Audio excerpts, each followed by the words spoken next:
দুটো ফুটিয়ে খাবো, দু এক মুঠো ধুলোবালি, যখন যারা আসবে মনে তাদেরই লিখব, লিখেই যাব। এক পৃথিবীর 100 রকম স্বপ্ন দেখার সাধ্য থাকে যেরূপ কথা, সেরূপ কথা আমার একার।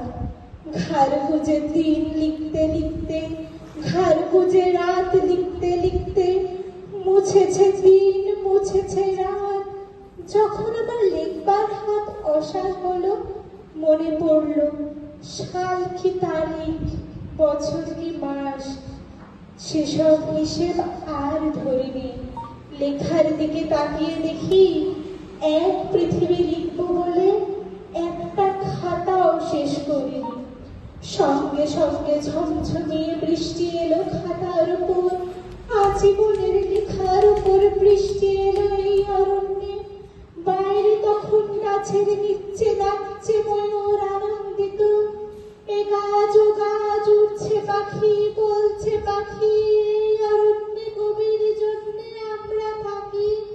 বলছে ওরা কবির জন্যে আমরা কোথাও, আমরা কোথাও, আমরা কোথাও হার মানিনি।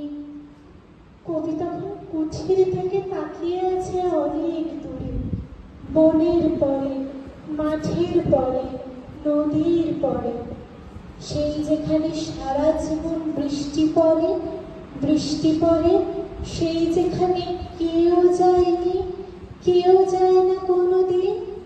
আজ সে কবি দেখতে পাচ্ছে সেই দেশে সেই ঝর্ণা তলায় এদিক ওদিক ছুটে বেড়ায় সোনার মোড়া মেঘ হরিণী, কিশোর বেলার সেই হরিণী।